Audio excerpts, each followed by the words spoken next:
తాజాంశాన్ని చూస్తున్నాం. హైదరాబాద్ శివారు మొయినాబాద్ లోని ది పెండెంట్ ఫామ్ హౌస్ పై ఎస్ఓటీ పోలీసులు దాడులు చేశారు. దువ్వాడ శ్రీనివాస్ ప్రధాన అనుచరుడు పార్థసారథి బర్త్డే పార్టీలో అనుమతి లేకుండా మద్యం పార్టీ నిర్వహిస్తున్న ముగ్గురిపై కేసు నమోదు చేశారు. మరింత సమాచారం మా ప్రతినిధి రమేష్ అడిగి తెలుసుకుందాం. రమేష్, అనుమతి లేకుండా నిర్వహించిన మద్యం పార్టీలో దువ్వాడ శ్రీనివాస్, మాధురి పాల్గొన్నట్లు తెలుస్తోంది. ఆ వివరాలేంటి?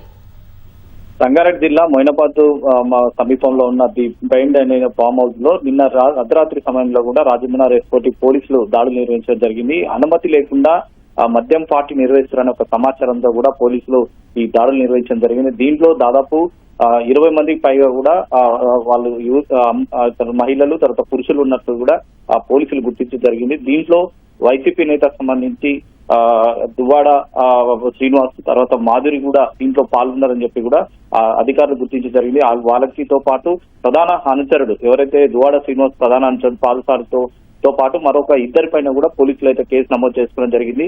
ఫామ్ హౌస్ లో అనుమతి లేకుండా మద్యం పార్టీకి సంబంధించి నిర్వహిస్తున్న కోణంలో కూడా వారు ఈ దాడులు నిర్వహించి వారి వివరాలు సేకరించడం జరిగింది. దీంట్లో పార్టీలో పాల్గొన్న వారు దాదాపు ఎవరు ఉన్నారు, తర్వాత వాటికి సంబంధించి కూడా ఇంకా వివరాలు అధికారికంగా పోలీసులు అయితే ప్రకటించలేదు. కేవలం మద్యం పార్టీ నిర్వహించిన ఎవరైతే సప్లై చేసిన మద్యం పార్టీని సప్లై చేసిన వ్యక్తి పైన, తర్వాత ఆ ఫామ్ హౌస్ ని నిర్వాహకుల పైనతో పాటు ఒక్క సెక్టర్ ఎవరైతే సప్లై చేయడం జరిగిందో వారిపైన కూడా ముగ్గురి పైన కూడా కేసు నమోదు చేసి ప్రస్తుతం కేసు అయితే నమోదు చేసినామని చెప్తున్నారు. అయితే రాత్రి పాల్గొన్న 20 మందిని వారికి నోటీసులు జారీ చేసి వారికి అయితే పంపించినట్టు తెలుస్తుంది. కానీ ఈ కేసులో ఇంకా పోలీసులు దర్యాప్తు చేస్తున్నారు. దీంట్లో పాల్గొన్న వారు ఎవరు, తర్వాత అనుమతి లేకుండా ఎందుకు మద్యం పార్టీ నిర్వహిస్తున్న కోణంలో కూడా ప్రస్తుతం పోలీసులు దర్యాప్తు చేస్తున్నారు. దాంట్లో పాల్గొన్న వారిలో ఎవరైతే దువ్వాడ శ్రీనివాస్ ఉన్నారో, మాధురి ఉందో అతను ప్రధాన అనుచరుడు పార్థసారథి దీన్ని బుక్ చేసినట్టు తెలిసింది. అయితే ఈ రోజు దువ్వాడ ఎవరైతే మాధురి ఉందో ఆ మాధురికి తర్వాత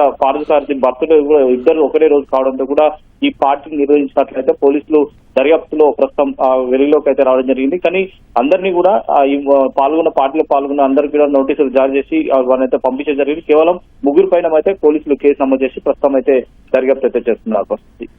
ధన్యవాదాలు రమేష్.